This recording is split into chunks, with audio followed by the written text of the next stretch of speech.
የአርባ ቀን እድል ምንድነው? የአርባ ቀን እድል የሚሉ ሰዎች አሉ። እድሌ ተወስዶብኛል የሚሉ አሉ።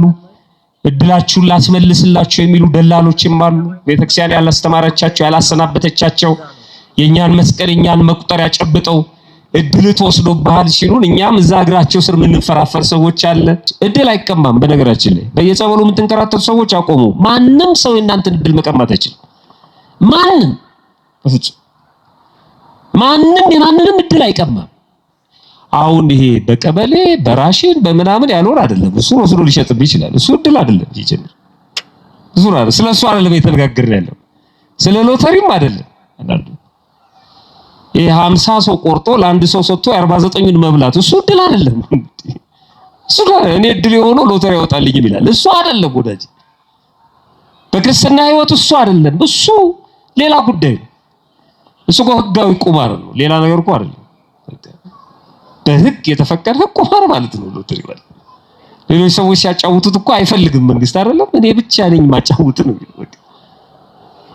አንዳንዱ ሞኝ ሎተሪ ሲቆርጥ 12 ቁጥርን ስጠኝ ይላል፣ ሚካኤልን ማለት ነው። እና ቅዱስ ሚካኤል እዛ ሎተሪ ቦታ ሄዶ 12 ቁጥርን ሊመርጥለት ማለት ነው። መድኃኒዓለም 27 ቁጥርን ሊመርጥለት ሄዶ እዛ። በጣም ጅሎች ነን የመጨረሻ። በዚህ መቼም አይወጣም። ቢወጣም ይሄ በአጋጣሚ የተሰጠ ሊሆን ይችላል እንጂ በፍጹም እዚህ ውስጥ አይገባም። በጣም ነው ጅላጅልነታችን እግዚአብሔርን የማይሆን ነገር ውስጥ እንከተዋለን።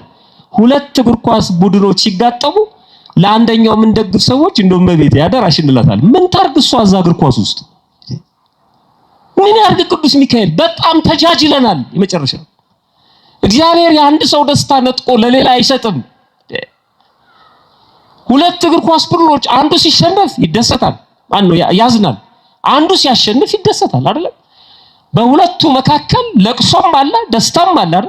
እና እንዲያለቅሱ ፈቅዶ ነው እግዚአብሔር። አንተ እንድትስቅ እነሱ እንዲያለቅሱ ፈቀደ።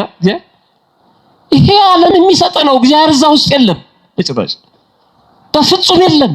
አንገታችን ላይ ማተብ አስረን በተራ እግር ኳስ ውስጥ ክርስትናችን እናቀለዋለን። እሱን ለስሜት ማየት ነው። በቃ ለስሜት ማየት ችግር የለውም። ያለ አካል የለም። አትደሰት ያለ አካል የለም። ለምንድን ነው ከመላእክት ጋር ከቅዱስ ሚካኤል ጋር ከቅዱስ ገብርኤል ጋር ከመቤታችን ጋር የምናገናኘው? ያንተ አንሶ ቅዳሴ ትተ ሰዓታት ትተ ማሌቱን ትተ ቃለ እግዚአብሔር ትተ እዛ ተወዝፈ ያንተ አንሶ ደግሞ መላእክቱ እዛ መጥተው ይርዱ። የመጨረሻ ጅላጅል መጨረሻ ነው። ገና ነን እኮ ገና ነን። ኦርቶዶክሳዊ በጣም ገና ነን። ገና አልተረዳናትም። ክርስትናችንን አልተረዳነውም። እግዚአብሔር ለሁላችንም ልቦና ይስጠን። በእውነት እድል በዚህ አባባል አንደኛ ለሁሉ የተሰጠ የታደለ ነው። ሁለተኛ በራስ ፈቃድ የሚመረጥ ነው። ሶስተኛ መልካም የሆነ ነው። አራተኛ የማይቀማ የማይነጠቅ ነው። እኛ ክርስቲያኖች እድል ስንልና ዓለማውያኑ እድል ሲሉ በሁለቱ መካከል ልዩነት አለ። እንደ ዓለማውያኑ እድል በቀላሉ የሚገኝ በአጋጣሚ የሚገኝ ማለት ነው። የሆነ ሰው አሁን እየሄደ 200 ብር ተጠቅልሎ ቢያገኝ ምን አይነት እድለኛ ነው እንለዋለን። በቃ ያው ለሱ እድል እሱ ነው 200 ብር ማለት ነው። በዓለም ውስጥ ይሄ እስከ ትልቅ ትዳር መያዝ ልጅ መውለድ ምናምን የፈለገ ነገር በሉት በዓለም ውስጥ ያለው በሙሉ ሰው እድል የሚለው እሱ ነው እንደ ዓለም ማለት ነው። ይኸውላችሁ ይሄ በእግዚአብሔር ዘንድ እድል ቢሆን ኖሮ ባል ለምሳሌ ጥሩ ባል በእግዚአብሔር ዘንድ እድል ቢሆን ማለት ነው። ጥሩ ባል ያላጋጠማቸውስ እድል የላቸው ማለት ነው። እድል ቢስ ናቸው። እነሱን አልፈጠራቸውም እግዚአብሔር። ያንተ ምርጫ ነው ያ ያንቺ ምርጫ ነው ያ። ቀደም ነገርኳችሁ። እዚህ ለመምጣታችሁ የእናንተ ፈቃድ አለበት። ማንም አላስገደዳችሁም። ልክ እናንተ ስትፈቅዱ ግን መንገድ ላይ የሚያጋጥማችሁን ነገር እግዚአብሔር እየተከላከለ አመጣችሁ። የሚያስቀሩ ብዙ ነገሮች ነበሩ። እነዛን ግን የለም ልጄ ፈቅዷል፣ ቃል እግዚአብሔር መስማት ፈልጋለሁ ብሏል። ሲመጣ አርኩስ መንፈስ በጥፊ ይለዋል፣ ዞር በል ከዚህ ይለዋል። በቃ ፈቅዷል፣ እሱ ወዷል። ከዚህ ማንም አይነቅለውም። እየጠበቀ ያመጣል። ልክ አሁን መዳን ትወዳለህ አለው አይደል? ምን ዋጋ አለው ብሎ ተናገረ። ያን ሁሉ ድሪቶ ቃል እኔ ሰው የለኝም ምናምን አለ። መዳን ትፈልጋለህ ወይ? ቁልፉ ጥያቄ ያለው እሱ ላይ ምን ዋጋ አለው አለ። ይፈልጋል ግን በጣም ከባድ ነው በሱ ውሳኔ። ስለዚህ ምን አለው ክርስቶስ? ተነሳ አልጋህን ተሸከምና ሂድ። በቃ ፍላጎት ነው። እውነት እንነጋገር ከተባለ አሁን ስለ ቁርባን ሲነሳ ቀሳውስቱ ቤታችን ተገኝተው ወይ መምህራን ሲመክሩን ወይ ደግሞ ጎረቤቶቻችን ወይ ዘሮ ገሌ አቶ ገሌ ለምን አትቆርቡም ሲባል የምናማትም ሰዎች የለን? በስመ አብ ወወልድ ወመንፈስ ቅዱስ እኔ ምን አልኩሽ ምን እና እኛን እንዴት ያምጣን እግዚአብሔር ወደ ቁርባን? እጅና እግራችን አስሮ ያምጣ እንዴ? መቼም አንመጣም በፍጹም። አንዳንዱስ ምን ይላል? ለምን አትቆርብ ሲባል እንባው ዱብ ዱብ ይላል። እኔ ሳልፈልግ ቀርቼ ነው ይላል። መቆረብ ሳልፈልግ ቀርቼ ይመስልሃል? እኔ ብዙ ችግር አለብኝ ይላል። አይ ከዛ በኋላ ምን ያደርጋል እግዚአብሔር? ድንጋዩን ጠጠሩን ምናምኑን ላንሳላት፣ ፋንድያ ፍግ ላስታቅፋት፣ 1 ዓመት ለኔ ስጠኝ እንዳለው ቅዱስ ሚካኤል በቃ አሁን ለኔ ፍቀድልኝ ፈቅዷል። እሱ ዙሪያውን ያስተካክልለታል ይላል። አይ እሾውን ምኑን ይነቃቀልና ድንገት ቤተ መቅደስ ውስጥ ያሰልፋል። ስጋው ደግሞ እንድትቀበል ያደርጋል። ትሻላችሁ ትፈልጋላችሁ እሱ ነው። በዓለም ውስጥ ያለው ከኛ ጋር በጭራሽ አይገናኝም። በቀላሉ የሚገኝ በአጋጣሚ የተገኘ ያልታሰበ ነገር ያው ዓለም እድል የሚለው ማለት ነው። ያልታሰበ ለሌላው ያልተሰጠ እሱ ብቻ የደረሰው ወይ ያገኘው አስቀድሞ የተወሰነ እጣ ፈንታ ነው የሚለው ዓለም እድልን ማለት ነው። የዓለም የእድል ፍቺ ይሄ ነው። ራሳቸውንም አንዳንድ ሰዎች በዚህ ውስጥ ሲያስገቡ እኔ እድለኛ ነኝ ይላሉ፣ እኔ እድለኛ አይደለሁም ይላሉ፣ እኔ አመዳፋሽ ነኝ ይላሉ። ይኸውላችሁ ቆርበው ክርስቲያኖ ነው የሥላሴ ልጅ ሆነው እኔ አመዳፋሽ ነኝ ይሏቸው። የዓለም ውስጥ ያለው ቅራቅንቦ እነሱ ጋር ስለሌለ ስላላገኙት ማለት እኔም አደለቢስ ነኝ። በጣም የሚገርም እኮ የሆነ ድሬዳዋ ውስጥ የባቡር አደጋ የዛሬ ምናምን ዓመት በጣም ብዙ ሰው ያለቀበት እና ሲናገሩ የሆነ ሰውዬ ሄዶ እሱ ጋር ሲደርስ ትኬት አለቀ ማለት ነው። በጣም ተናደደ፣ ጮኸ፣ በትርፍ ለመግዛት ሞከረ። በፍጹም ግን ትኬት የለም። ወደ ቤቱ ተመልሶ ሄደ፣ ግን ብዙ ሰው አለቀ። አናውቀውም እኛ በቃ እኔ እድሌ ጠማማ ስለሆነ ነው እኔ ጋር ያልቃል ትኬት ነው ምን ነው? አይ እንዴት እኔ እድሌ ጠማማ ስለሆነ ነው እኔማ መዳፋሽ ነኝ ይላል። ያለምን ተርታ ነገር ነገ ጠዋት የምናገኘው ከነገ ወዲያ ይደርስልን ማለት ምንም ቀላል የሆነ ነገር ከ8 ሰዓት በኋላ ባዶ የሚሆነው አሁን በልተን ልብስም ቢሆን የሚያረጀውን ማለት ነው። ጊዜም እንደዛው እንቶ ፈንቶ የሆነ ነገር ዓለም እሱን ነው እድል የሚለን። ይሄ በዓለም ውስጥ ያሉትን ዲክሽነሪዎችን ጎግልም ሰርች ብታደርግ የሚነግርህ እድል እጣ ፈንታ እሱ ነው። በድንገት የሆነ ሳይታሰብ የተገኘ ይላል እና ቀድሞ የተወሰነ ምናምን ነው የሚለው። ከዚህ አንፃር ሰዎች እኔ እድለኛ ነኝ፣ እኔ እድለቢስ ነኝ፣ እኔ አመዳፋሽ ነኝ ይላሉ።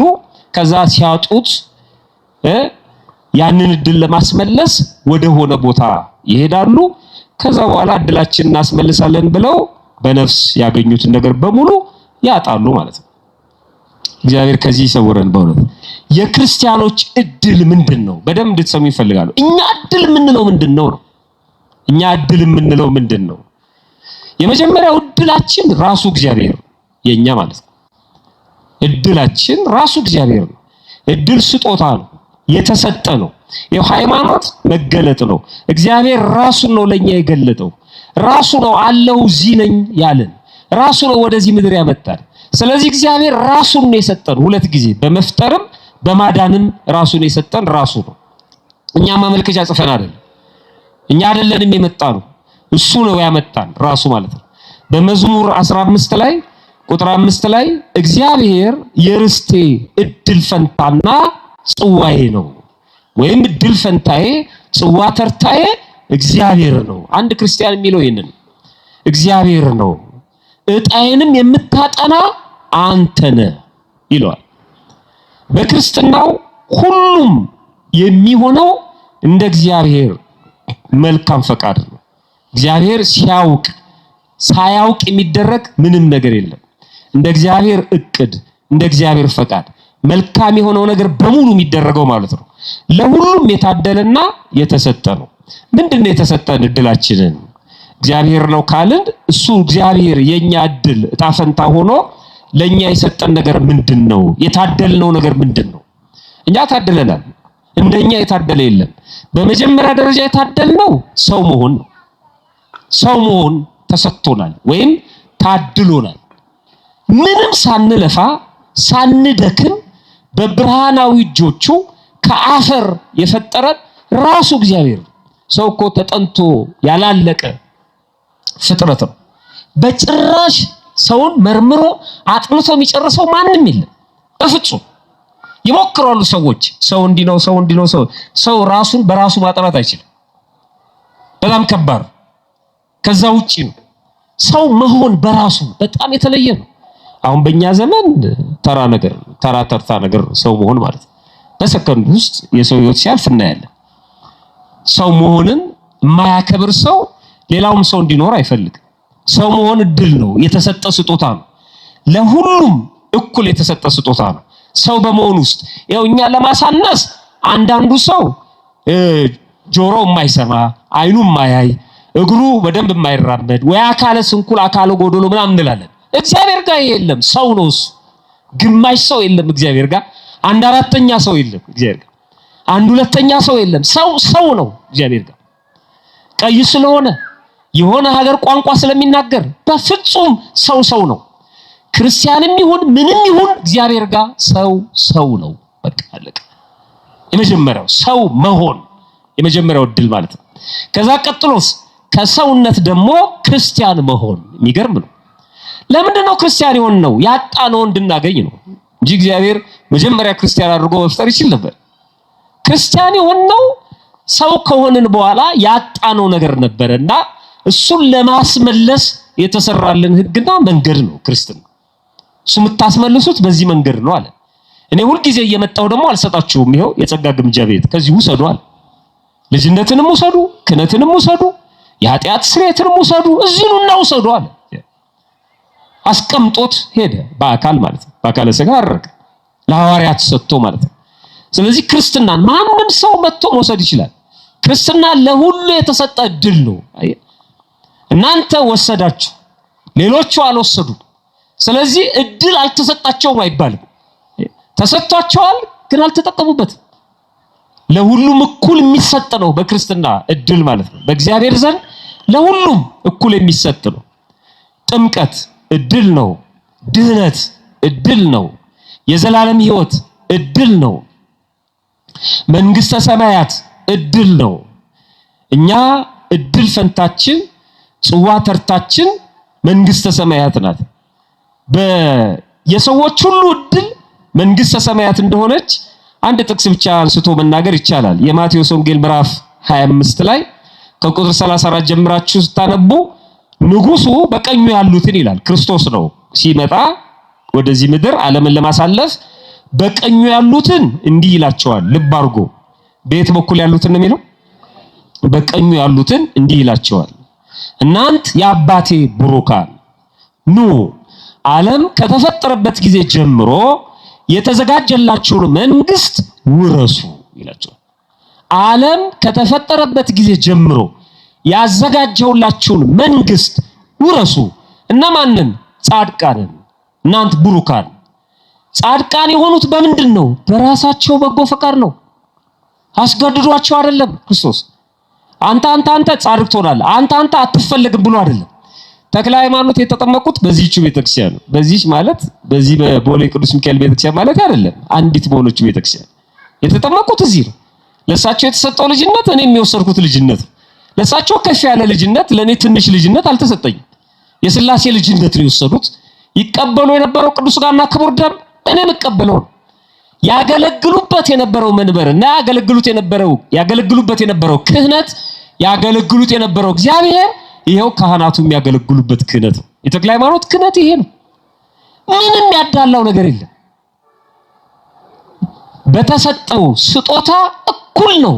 የበለጡን በምንድን ነው? በተጋድሎ ነው። ተጋድሏቸውን አበዙት። እነሱ እግራቸው እስኪቆረጥ ድረስ የምን እንቅልፍ ነው አሉ። በተጋድሎ በለጡን። አየ በስጦታ ግን እኩል ነን። በጣም የሚገርም ነው። በልጅነት እኩል ነን። ስለዚህ ዓለም ከተፈጠረ ጊዜ ጀምሮ ያዘጋጀውላችሁን መንግስት ውረሱ። ለሁሉም የተሰጠ እድል። ኃጥአንን ደግሞ በድሉ ያልተጠቀሙ የተሰጠውን ያልወሰዱትን ደግሞ እንዲህ ይላቸዋል። በዚያ ጊዜ በግራ ያሉትን ደግሞ እንዲህ ይላቸዋል፣ እናንተ ርጉማን ይላቸዋል። በጣም እንድትሰሙኝ የምፈልገው ጻድቃንን ያላቸው ዓለም ከተፈጠረ ጊዜ ጀምሮ የተዘጋጀላችሁን መንግስት ውረሱ ነው ያለው። ለማን የተዘጋጀው? ለነሱ የተዘጋጀላችሁ ለጻድቃን በሙሉ የተዘጋጀውን ውረሱ። እኔን ላመናችሁ በኃጢአት በወደቃችሁ ጊዜ ንስሐ እየገባችሁ ቅዱስ ሥጋውን ክቡር ደሙን እየተቀበላችሁ ለጠበቃችሁ ልጅነታችሁን ላከበራችሁ እናንተ ውረሱ አለ። ኃጥአንስ ኃጥአን ጋር ሲመጣ ደግሞ እናንተ ርጉማን ዓለም ከመፈጠሩ ጀምሮ ያዘጋጀውላችሁን ውረሱ አላለም። በጣም የሚገርም ንግግር ነው። በደንብ ይሁት። አንዳንድ ጅላጅሎች ገሃነመ እሳትን እግዚአብሔር ለምን ያዘጋጃል ይላሉ። መጀመሪያ እኮ እንደሚቀጣ ስለሚያውቅ ነው ያዘጋጀልህ። እንደሚቀጣ ባያውቅ ኖሮ ለምን ያዘጋጃል? ገሃነመ እሳት ለኔ ለእናንተ አይደለም ይዘጋጃል። የዘላለም እሳት የተዘጋጀው ለዲያብሎስ። የሚገርም ነው። ሰውን እያሰቃየ ኖሮ በነፃነት መኖር ስለሌለበት መጨረሻ ተከርቸም የሚገባበት ነው የተመቻቸለት። ለዚህ ነው ክርስቶስ ምን ይላል? በዚያን ጊዜ በግራ ያሉትን ደግሞ እንዲህ ይላቸዋል፣ እናንት ርጉማን ለሰይጣንና ለመላእክቱ ወደ ተዘጋጀው ወደ ዘላለም እሳት ሂዱ። ለማን ወደ ተዘጋጀው ነው ያለው? አይገርም? ፈታይ በርት የሚባለው እግዚአብሔር አባታችን ሰይጣን ነው ካላችሁ ልጅ ደግሞ የሚወርሰው የማንን ነው? የአባቱን ነው። ስለዚህ አባታችሁን ርስት ውረሱ አላቸው። ምን አደረገ? ለሰይጣንና ለሰራዊቱ ወደ ተዘጋጀው ሂዱ። ሰይጣን አባታችን ነው ካላችሁ በግብር ከመሰላችሁት ምን አረጋችኋለሁ? እናንተ ግን የአባቴ ብሩካን የተዘጋጀላችሁን ውረሱ።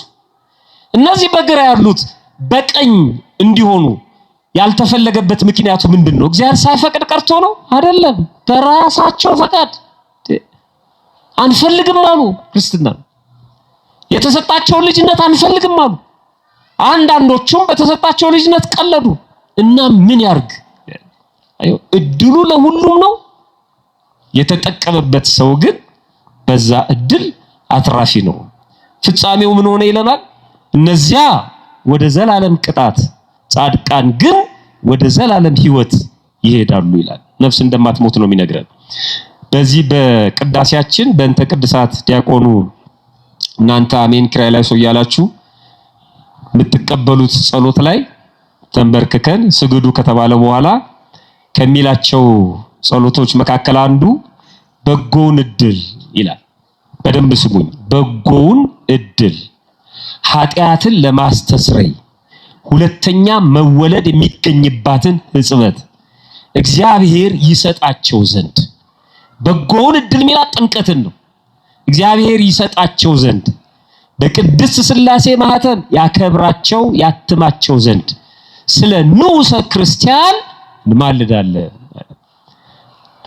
ላልተጠመቁ ሰዎች እንለምናለን።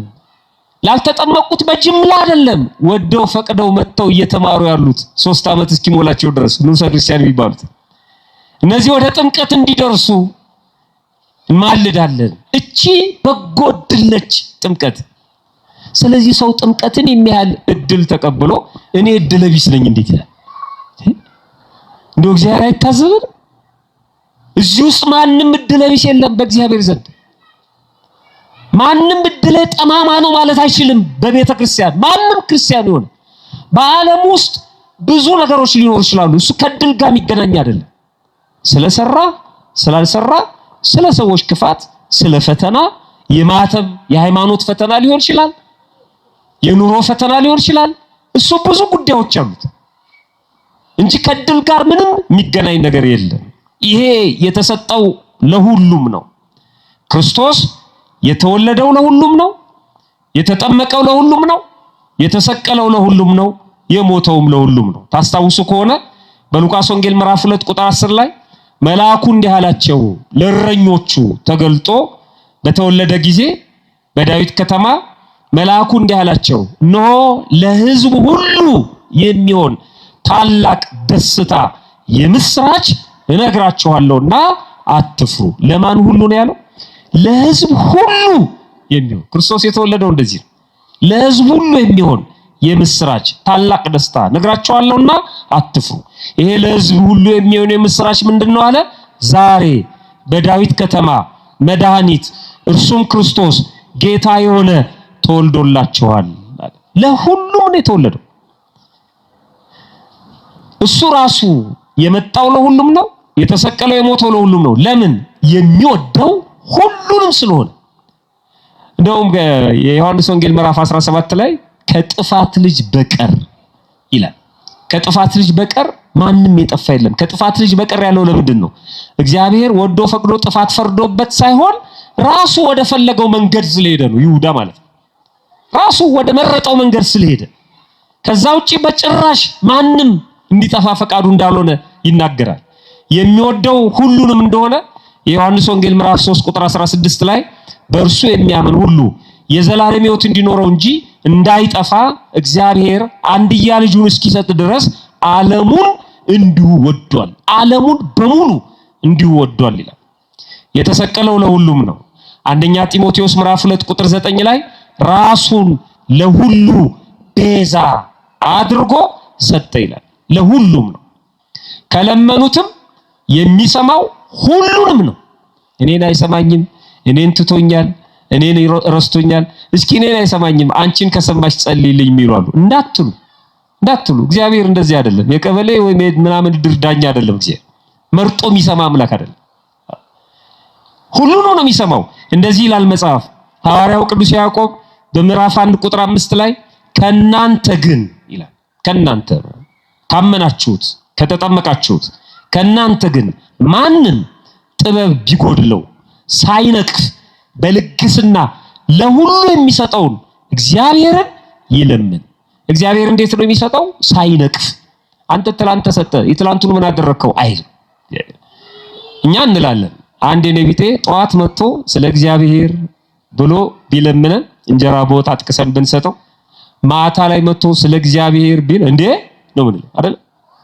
ቅድም ሰጠው አይደለም እንዴ? ቅድምማ በለው። ይሄን አናስብ። እኔ የምቻለው እንዳያየው እንላለን። ከሌለ እግዚአብሔር ይስጥልኝ ነው። ግን ጠዋት ለምኖ ማታ ስለመጣ ብስጭት ምን ሰዎች የለም። እግዚአብሔር ግን እንደዚህ አይደለም። ትላንት ሰጠው አይደል እንዴ አይልም። አጥፍተነው እንኳን አይልም። ሳይነቅፍ ነው የሚሰጠው። ይሁን ሰው እየተነጫነጨ ነው የሚሰጠው። እስኪ አንድ 50 ብር ካለ ወይ አንድ 200 ብር ካለ ስትለው መቼም አንተ ሰው አትሆንም። አንተን ተሸኮመ መኖር ራሱ ወዳ ነው ያውል ብሎ ይሰጠዋል። ሁልጭ አርጎ ሰድቦ ማለት ነው። በጣም እግዚአብሔር እንደዚህ አይደለም። ሳይነቅፍ በልግስና ነው። እንደተቀማ አርጎ አይደለም የሚሰጠው። እግዚአብሔር እንደከሰረ አርጎ አይደለም የሚሰጠው። ለሁሉም እኩል ሳይነቅፍ በልግስና የሚሰጠው እግዚአብሔርን ይለምን፣ ለእርሱም ይሰጠዋል። ሰዎች ላይ የምናያቸውን ነገሮች ለምኑት፣ ለእርሱም ይሰጠዋል። እግዚአብሔር ለሁሉም እኩል ይሰጣል። ጥሩ እያጠቃለልነው እንሄድ። ከዚህ አንፃር ህይወት ምንድነው? ህይወት ምንድነው? ሁለት ነገሮች ላይ ሰዎች ስለሚጋጩ ነው። ህይወት ማለት አሁን እኛ የምንኖረው ህይወት ምንድነው? ህይወት አንዳንዶቹ ምርጫ ናት ይላሉ። አሁን እንዲህ ሆነን ለመኖራችን ምርጫ ነው። አግብተን ወልደን ደሞ ሳናገባ ወይ መንኩሰን ካህን ሆነን ሰባኪ ሆነን ህይወት እንደዚህ የምንኖራት ኑሮ ምርጫ ናት የሚሉ አሉ።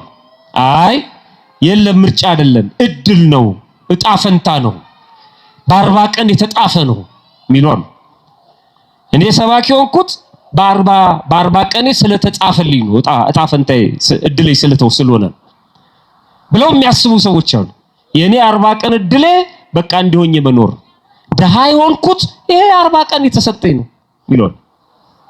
በጣም የሚያሳዝን እድል አይደለችም ህይወት። እድል አይደለም። ክርስትናው ኤክስ ነው ያደረገው። ህይወት ምርጫ ነው።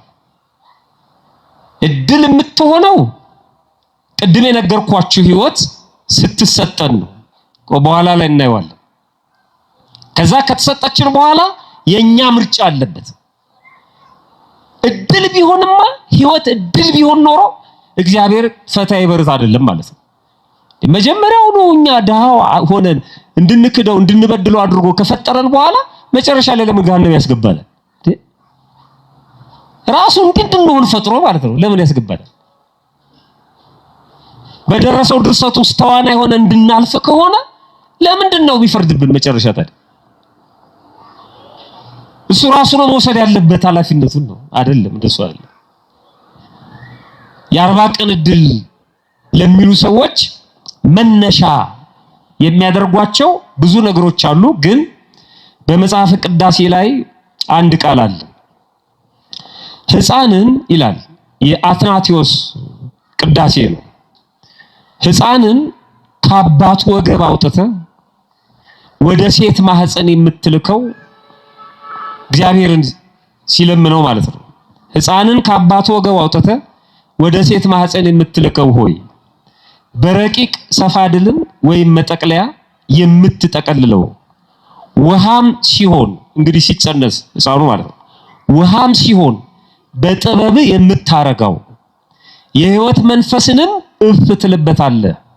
በ40 ቀኑ ትሾመዋለህ፣ ታድለዋለህ። ባለጸጋ ለመሆን ለመድህየትም ቢሆን ለመጽደቅም ለመኮነንም ቢሆን በስንተኛው ቀኑ? በ40 ቀኑ። እቺን ወስደው በቃ በ40 ቀኑ የተሰጠን ይላል። ግን ይሄ ማለት ምን ማለት ነው? በ40 ቀኑ ትሾመዋለህ፣ ታድለዋለህ ማለት ለመበልጸግም ለመድህየትም ለመጽደቅም ለመኮነንም በቃ በ40 ቀኑ ትሾመዋለህ ማለት ሳይንሱም የሚደግፈው አንድ ነገር አለ። ሰዎች አካላችን ተሰርቶ የሚያልቀው 40ኛ ቀን ላይ ነው። አይናችንም ጆሮአችንም መጠኑ ነው እየጨመረ ቢሄደው እንጂ ሁሉም ተሰርቶ የሚያልቀው በዛ ቀን ያልተሰራ አካል ካለ ይጎድላል። በ40 ቀኑ ፍጹም ሰው ይሆናል። ሴትም ብትሆን ወንድም ከሆነች ምን ማለት ነው ይሄ? በዚህ በ40 ቀን በሰጠኸው እጅ፣ በዚህ በ40 ቀኑ በሰጠኸው እግር፣ በዚህ በ40ኛው ቀን በሰጠኸው አይን፣ ጆሮ ተጠቅሞ የጽድቅ ስራ ከሰራ ይጸድቃል። የኃጢአት ስራ ከሰራ ደግሞ ምን ይሆናል? ይኮነናል። በዚህ በሰጠኸው አካል ጽድቅም ቢሰራ ኃጢአትም ቢሰራ ድሃም ቢሆን ባለጸጋም ቢሆን ሰነፍም ቢሆን በውስጥም በውጭም በዚሁ በሰጠኸው አካል ላይ ማለት ነው። በዚሁ በሰጠኸው አካል ነው ይሄን ሁሉ የሚያደርገው። አንተ የዛን ጊዜ ይሄንን የሚሰራበትን አካል ሰጠኸው፣ ሾምከው። ፈቃዱ ግን የማን ነው? የራሱ ነው፣ የሰውየው ነው። ሙሉ አካል ሰጠኸው፣ ሾምከው ማለት የሚደህይበትን ባለጸጋ የሚሆንበትን የሚጸድቅበትን የሚኮነንበትን ሙሉ አካል በ40 ቀኑ ምን ታደርገዋለህ? ትሰጠዋለህ። በቃ ለሁሉም ሀብታም ስንት ጋር አለ? 2 አይደል? ካሱኮር ዳስ ስንት ጋር አለ? 2 በቃ እሱ ነው። እነዛ ምዕራባውያኑ ያላቸው ጭንቅላትና የኛ ጭንቅላት እኩል ነው። ሰዎች ባይኩ በምናምን ሊያበላሉት ይሞክራሉ፣ ግን እኩል ነው። በቃ እኩል ነው። ፀሐይ የምትወጣው እኩል ነው። እንደውም አንዳንድ ጊዜ በጣም ኃይለኛ የተፈጥሮ እንትን ያለባቸው ፈተና ያለባቸው አካላት እንዴት አድርገው እንደሚቋቋሙት ደግሞ በተፈጥሮ የተመቻቸው ደግሞ በስንፍናቸው እንዴት እንደሚንከባለሉ ቀላሉ እኛን ምሳሌ ማየት ነው። እኛ ገና መሬት ላይ ያለውን በልተን አልጨረስንም፣ እንኳን ከመሬት በታች ያለው ግን እኛ ምድሪቷን በደም አጨቂተናታል። መሬቷ ገና የሰጠችን ገና ምትሰጠን ገና ከውስጥ ያለውማ ብዙ ነው። ማመጥቶብን ነው ራሳችን ነን። ምንም ራሳችን ነን። የውጪዎቹ እንደዚህ እየሰሩብን ምናምን ተቀበላ ነው። ለምን የሚቀበለው ያ ሰው ምንድነው? ማን ነው አዚን ያደረገበት? ማንም ራሱ ነው። በዚህ በሰጠኸው በ40 ቀኑ ሙሉ አካል ተጠያቂም የሚሆነው እሱ ነው። ቢጸድቅም የጽድቅ ስራ የሚሰራው ቢኮነንም የኃጢአት ስራ የሚሰራው እሱ ነው እንጂ የሚለው ደሃ እንዲሆን ባለጸጋ እንዲሆን እድሉን አንዴ ጽፈልታል አይደል? ሙሉ አካል የሰጠኸው አንተ ነህ። ክርስትና ሲሰጥ እድል ነው። ክርስቶስ ወደዚህ ምድር መጥቶ ሞቶ ተሰቅሎ ነፃ ሲያደርገን ሰው አድርጎ ሲፈጥረን ይሄ ሲሰጥ እድል ነው። ክርስትና ሲሰጥ እድል ነው። ህይወትም እንደዚህ ነው። ሲሰጥ እድል ነው፣ ለሁሉም እኩል ስለሚሰጥ። ከተቀበልነው በኋላ ግን ምርጫ ነው። ይሁዳ ክርስቶስን አሳልፎ የሰጠው ምርጫው ስለሆነ ነው። ምርጫው እግዚአብሔር ያውቅ ነበር። አዎ ያውቃል። ማወቁ ግን ኃጢአት አይደለም። ግን ምርጫው ነው። ሰዎች በግራም በቀኝም እንዲቆሙ የሚያደርጋቸው ምርጫቸው ነው። ለሁሉ እንደ ስራው ተከፍሏል ነው ያለው እንጂ ለሁሉ እንደ እድሉ ተከፍሏል አላለም። ለሁሉም ለእያንዳንዱ እንደ ስራው መጠን ከፍሏል አለ እንጂ እንደ እድሉ ሰጠዋለሁ አላለም። እንደሱ አላለም እግዚአብሔር። ክርስቶስ የተሰቀለው ተሰቅሎ የሰጠን ህይወት እድል ነው። ከተቀበልነው በኋላ ግን ምርጫ ነው። ለዚህ ነው ማርያምስ መልካሙን እድል ምን አድርጋለች? መርጣለች። አይ መልካሙን እድል መረጠች። ያ መልካም እድል የተሰጠው ግን ለማን ነበር? መጀመሪያ ለሁሉ፣ ለመንደሩ፣ ለማርታም ለማርያምም እኩል ነው የተሰጠው። ምክንያቱም ገና ክርስቶስ ሲገባ አንድ ሰው ከመንደሩ እንዳይወጣ ምፈልገው ማርታን ብቻ ነው አላለም። ወደ መንደር ነው የገባው። ገና ሮጣ የወጣችው ግን ማርታ ነች። ጥሩ ነው ተቀበለች። ሁሉም እድሉ ነው እየተጠቀመ ያለው፣ የተሰጠውን ነው እየተጠቀመ ያለው። ከዛ ገባ፣ ያችኛዋ ትታ ወደ ጓዳ ገባች፣ እቺ ቁጭ አለች። መልካሙን እድል መረጠችው። የተሰጠውን መልካም እድል መረጠች። የምርጫ ጉዳይ ነው ወዳጅ፣ የምርጫ ጉዳይ ነው። ቁጭ ብላችሁ እግዚአብሔር ቃል የምትሰሙት የምርጫ ጉዳይ ነው። ሌላው ደግሞ ዞር ዞር ብትሉ አታጡም፣ ሶሻል ሚዲያ ይጎረጉራል። የምርጫ ጉዳይ ነው። መርጦ ነው እግዚአብሔር። አይኑን አያጠፋው፣ እጁን ሽባ ያደርገው መርጧል። በኋላ ግን ይጠየቃል። በመረጠው ምርጫ ነው የሚጠየቀው። እንዲህ ስለሆንኩ ነው እንደዚህ ሆኜ ነው የእናቴ መቀነት ምናምን አይሰራም። እንደ አዳምና እንደ ሔዋን አይሰራም። ሲመጣ የወጉት ሁሉ ያዩታል እና በፊቱ ዝም ይላሉ ነው የሚናገረው እሱ ነው። ስለዚህ ማርያም መልካም ዕድል መርጣለች፣ ከርሷ አይወሰድባትም ያለው ይሄንን ነው። ክርስቶስ ወደ መንደራቸው ገባ፣ ቀጥሎ ወደ ቤታቸው ገባ፣ ከዚያ ወደ ማርያም ልብ ገባ። ማርያም ከፈተችለት። የሷ አስተዋጽኦ መምረጥ ታክሎበት ያንን መልካም ዕድል አገኘች ማለት ነው። ስለዚህ ስናጠቃልለው የተሰጠንን ዕድል እንወቅ። መጀመሪያ የተሰጠን ዕድል የቆርቆሮ ቤት ፎቅ ምናምን ሰው አይደል። የተሰጠን ዕድል ክርስትና ነው። የተሰጠን ዕድል ሁለተኛ ህይወት ነው። የተሰጠን ዕድል ራሱ ክርስቶስ ነው። የተሰጠን ዕድል ንስሐ ነው። የተሰጠን ዕድል ቅዱስ ሥጋውና ክቡር ደሙን መቀበል። የተሰጠንን እንወቅ፣ የተሰጠንን ዕድል እንቀበለው፣ የተሰጠንን ዕድል እንጠብቀው እንዳናንሰነጥቀው ማለት ነው። የተሰጠንን ዕድል ደግሞ እየጠበቅን እየተንከባከብን የሰጠንን አካል እናመስግነው፣ ዕድሉን የሰጠን እግዚአብሔር ስለሆነ። ለዚህ ነው ቅዱስ ዳዊት በመዝሙር 51 ላይ አድርገህልኛልና ለዘላለም ምን አደርጋለሁ? አመሰግናለሁ። ይሄን ዕድል ስለሰጠኸኝ አምላኬ፣ ሰው አድርገህ ስለፈጠርከኝ፣ ደሞ ክርስቲያን ስላደረከኝ፣ ደሞ ቃልን እንድሰማ ስለፈቀድክ፣ ደሞ ንስሐን ስለሰራህልኝ፣ ደሞ አባቶችን ስለሰጠኸኝ፣ ደሞ አንተን ማናገርበት የጸሎት ህይወት ስላለኝ ፈጣሪ አመሰግናለሁ።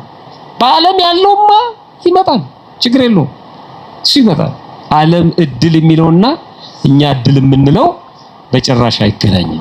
ስለዚህ ዕድሌ ተወስዶብኛል ብለው በየጸበሉ የሚንከራተቱ ሰዎች ምን እያሉ ነው ማለት ነው? ክርስትናዬ ተወስዶብኛል እያሉ፣ ንስሐ መግባት ተወስዶብኛል፣ ሥጋው ደሙ መቀበል ተወስዶብኝ። ማከለከላቸው ሌላ ነገር ከሆነ እሱ በሱ አይመለስም። እሱ በሱ አይመለስ። የሀብቱ ንብረቱ ልጅ መውለዱ ምናምኑ ሳይወልዱ መጽደቅ ስለሚቻል ማለት ነው። እሱ ተራና ተርታ ነገር ነው እንጂ እኛ የምንወሰንበት ዕድል አይደለም። ፈጣሪያችን በቸርነቱ ሰምቶ ከመጥፋት ያድነን።